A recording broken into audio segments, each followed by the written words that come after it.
Welcome to Attleboro Update. The start of rock blasting in the South Attleboro area has some residents concerned.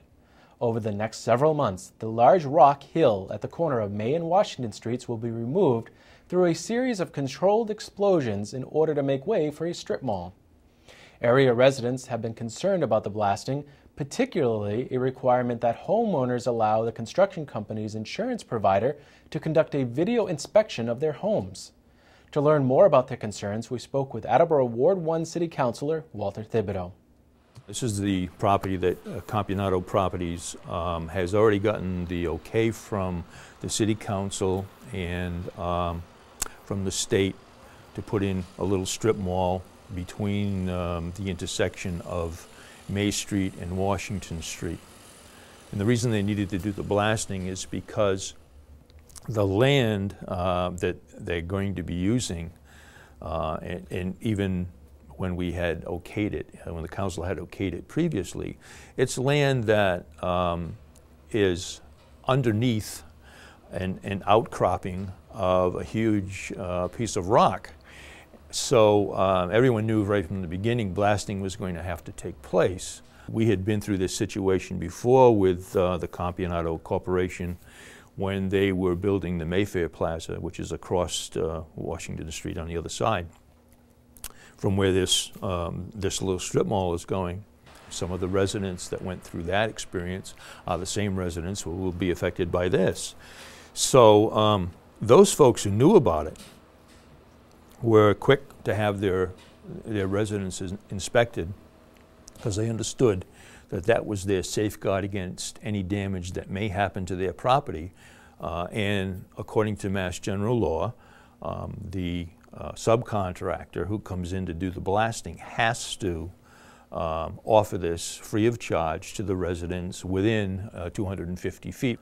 One of the things that Councilor Cooper and Mr. Jacoby, who is the attorney for Thibodeau Properties in our area, were talking about doing was organizing a neighborhood meeting to talk a little bit more about this, because evidently the notices that had gone out in the newspaper and to all of the residents in the area, some of them felt that the notice that they had received was very benign in information, and they were looking at a choice of whether or not they were going to allow a stranger to come in their home and videotape all of their property, and that was a very negative notice to many of the people.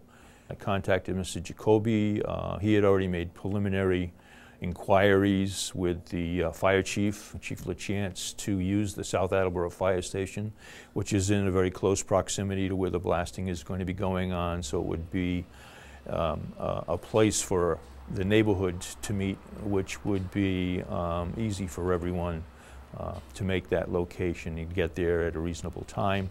We had the meeting, and we had a pretty good turnout. We had about, I'd say, 75% of all of the people who were notified showed up. And we had the blasting company was represented there, the geologist was there, and one of the executive vice presidents from Thibodeau Corporation was there with some illustrations on what they were going to be doing. As it turns out, by the time the meeting was over, I guess it lasted about an hour and a half, there seemed to be a better understanding of the people who were there from the neighborhood, a better understanding of what was expected of them. In fact, that Thursday, they were told that even though that following Friday, the next day, they were going to start drilling, that in fact no blasting was going to take place until the following Monday. So they still had an opportunity. If they had not had their homes inspected and videotaped, they still had that opportunity, that window of opportunity to do that until Monday, because once they first started blasting, then that's the end of it.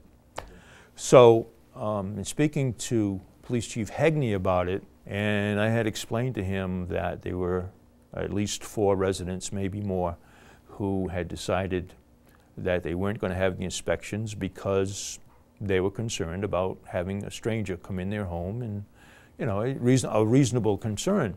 So he said, well, he said, how about, he says, if I send Captain McDonald to the meeting with an offer authorized by me that if there are people who feel that way, that Captain McDonald will make sure that there is an officer at their home while the inspection is going on, so that they won't have to be concerned about someone who they don't know going in their homes.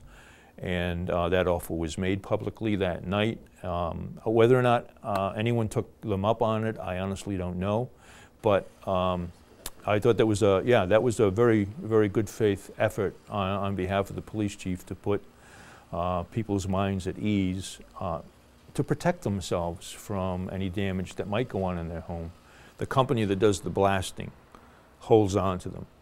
And then if any damage is reported, then they're reviewed. And of course, that's the evidence that would be called to be seen by all parties involved should there be any damage that would need to be viewed, the before and after videos. Because if there was damage that was reported, of course, then either the property owners would have their own photographs, or maybe the blasting company would come in and do another video of the after effects. All of that material would not be just given out to anyone who wanted it. It would have to be an involved party that was trying to resolve some kind of a problem. And from my understanding, they're probably held for a certain amount of time, and then they're destroyed. Once they get past a certain amount of time of liability, without anything having been reported or any claims made against them, then they would be destroyed.